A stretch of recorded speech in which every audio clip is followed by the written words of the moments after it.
नमस्कार, आदाब। मैं हूं आपके साथ जैस्मिन शर्मा। और बीती रात जिस तरह से इजरायली प्रधानमंत्री बेंजामिन नेतन्याहू और अमेरिकी राष्ट्रपति डोनाल्ड ट्रंप के बीच बातचीत हुई, उसमें हमास को लेकर एक लंबी चर्चा हुई। इजरायल और हमास के बीच लंबे समय से जारी संघर्ष एक अहम मोड़ पर पहुंच गया है। गाजा में बढ़ते हालात को काबू में लाने के लिए अब अमेरिकी राष्ट्रपति डोनाल्ड ट्रंप ने सक्रिय भूमिका निभाई है। सोमवार यानी कि 29 सितंबर की रात वाशिंगटन डीसी में इजरायली प्रधानमंत्री बेंजामिन नेतन्याहू और ट्रंप की मुलाकात हुई। इस मुलाकात के बाद दोनों नेताओं ने संयुक्त प्रेस कॉन्फ्रेंस की, जिसमें गाजा के लिए एक संभावित सीज फायर यानी कि युद्ध विराम की घोषणा की गई।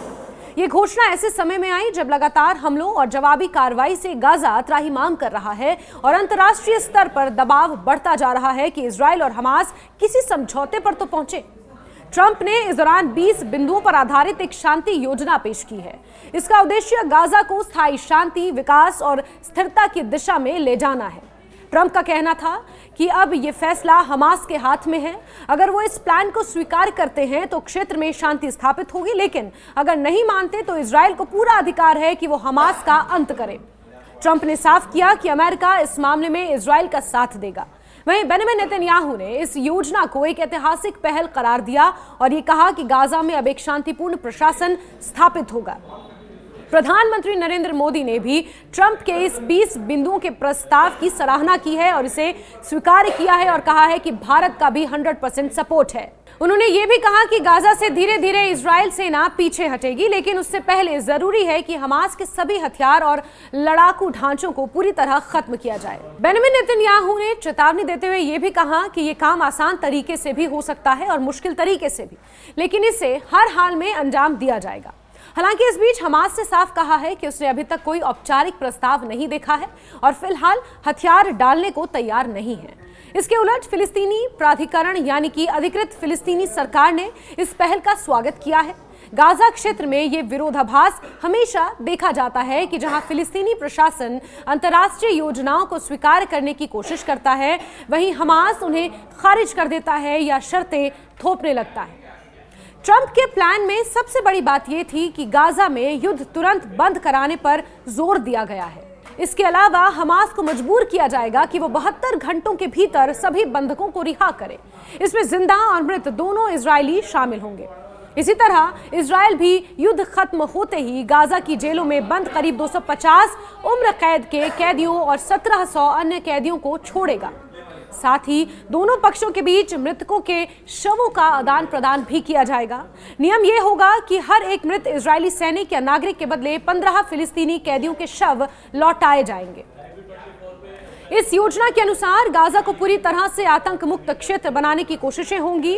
इसमें हमास के सैन्य ठिकानों और हथियारों को हटाना शामिल है। एक अहम बिंदु यह भी है कि हमास और अन्य किसी भी मिलिटेंट संगठन को गाजा की सरकार या प्रशासन में शामिल होने की इजाजत नहीं होगी। इसके बजाय एक अंतरिम तकनीकी समिति बनाई जाएगी जिसमें योग्य स्थानीय और अंतर्राष्ट्रीय विशेषज्ञ होंगे। इस समिति को प्रशासन चलाने का दायित्व दिया जाएगा। गाजा का आर्थिक और सामाजिक पुनर्निर्माण भी योजना का महत्वपूर्ण हिस्सा है। हम बात कर रहे हैं उस योजना की जो 20 सूत्रीय योजना है जो डोनाल्ड ट्रंप ने प्रपोज की है। इसके लिए एक विशेष शांति बोर्ड बनाया जाएगा जिसकी अध्यक्षता खुद अमेरिकी राष्ट्रपति डोनाल्ड ट्रंप करेंगे। इस बोर्ड में पूर्व ब्रिटिश प्रधानमंत्री टोनी ब्लेयर और अन्य अंतर्राष्ट्रीय नेता भी शामिल होंगे। इस बोर्ड का काम होगा गाजा के विकास और सुधार के लिए योजना बनाना और उसके लिए आवश्यक धन देना। गाजा को तुरंत मानवीय सहायता भी भेजी जाएगी और रोजगार बढ़ाने के लिए वहां विशेष व्यापारिक जोन बनाए जाएंगे। इस तरह से गाजा को आर्थिक मुश्किलों से बाहर निकालने और लोगों को स्थायी राहत देने का प्रयास भी किया जाएगा। योजना में यह भी कहा गया है कि गाजा छोड़ने के लिए किसी पर दबाव नहीं डाला जाएगा। लोग चाहें तो क्षेत्र छोड़ सकते हैं और चाहें तो वापस भी आ सकते हैं। गाजा की सीमाओं की सुरक्षा के लिए एक अंतर्राष्ट्रीय सुरक्षा बल तैनात होगा और यही बल गाजा पुलिस को प्रशिक्षित करने में मदद भी करेगा। इजरायल और मिस्र की सीमाओं को भी अधिक सुरक्षित बनाया जाएगा ताकि हथियारों और आतंकियों की आवाजाही रोकी जा सके। इन सभी बिंदुओं को लागू करने के लिए अंतर्राष्ट्रीय मानवाधिकार संगठन निगरानी करेंगे ताकि गाजा में शांति और सुरक्षा सुनिश्चित हो सके। इसी के साथ इजरायल और फिलिस्तीन के बीच एक स्थायी शांति समझौते की दिशा में बातचीत भी शुरू की जाएगी। ये पूरी योजना गाजा को लंबे समय तक संघर्ष का मैदान बने रहने से रोकने और वहां बेहतर जीवन स्तर स्थापित करने के लिए तैयार की गई है। वहीं प्रेस कॉन्फ्रेंस, जो कि साझा प्रेस कॉन्फ्रेंस हुई बेंजामिन नेतन्याहू और डोनाल्ड ट्रंप की, उसमें दिलचस्प बात यह रही कि ट्रंप और नेतन्याहू ने पत्रकारों के सवाल नहीं लिए। ट्रंप ने कहा कि अभी दस्तावेजों पर हस्ताक्षर होने बाकी हैं और इस पर विस्तार से बात करने का सही समय बाद में आएगा। जब उन्होंने बेंजामिन नेतन्याहू से पूछा कि क्या वो इजरायली पत्रकारों के प्रश्न लेंगे, तो नेतन्याहू ने उनके फैसले पर भरोसा जताते हुए कहा कि वो वही करेंगे जो ट्रंप चाहेंगे। इसके बाद दोनों नेताओं ने आपस में हाथ मिलाया और वहां से चले गए। इस बैठक का एक और महत्वपूर्ण पहलू वो माफी थी जो बेंजामिन नेतन्याहू ने कतर से मांगी।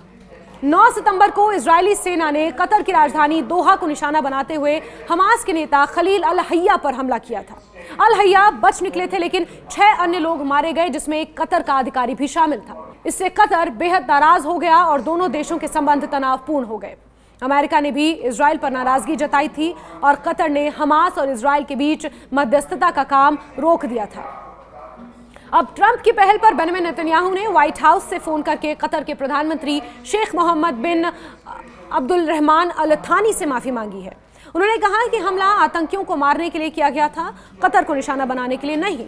उस घटना में कतर के नागरिक मारे जाने पर दुख जताया और ये भरोसा दिलाया कि आगे से इसकी भरपाई करने की कोशिश होगी। माना जा रहा है कि ये माफी गाजा में शांति वार्ता को पटरी पर लाने का एक अहम कदम है, ताकि कतर फिर से मध्यस्थता की भूमिका निभा सके। इस पूरे घटनाक्रम ने गाजा संकट को एक नया आयाम दिया है, जहां इजराइल और अमेरिका अब एक ठोस शांति योजना को आगे बढ़ाते दिख रहे हैं। वहीं असली चुनौती हमास के रवैये से है।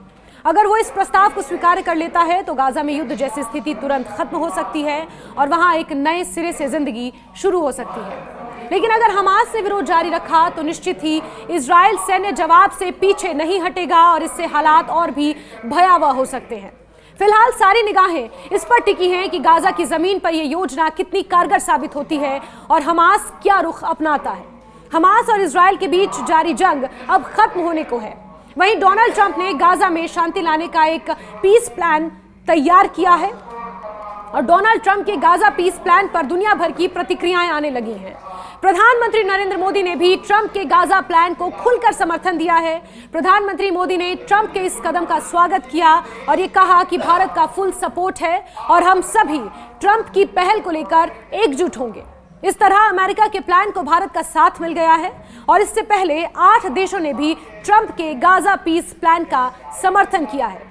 प्रधानमंत्री नरेंद्र मोदी ने एक्स पर पोस्ट कर कहा, हम राष्ट्रपति डोनाल्ड ट्रंप द्वारा गाजा युद्ध को समाप्त करने के लिए एक व्यापक योजना की घोषणा का स्वागत करते हैं। ये फिलिस्तीनी और इजरायली लोगों के साथ साथ व्यापक पश्चिम एशियाई क्षेत्र के लिए दीर्घकालिक और स्थायी शांति, सुरक्षा और विकास का एक व्यवहार्य मार्ग प्रदान करता है। हमें उम्मीद है कि सभी संबंधित पक्ष राष्ट्रपति ट्रंप की पहल के पीछे एकजुट होंगे और संघर्ष को समाप्त करने और शांति सुनिश्चित करने के इस प्रयास का समर्थन करेंगे।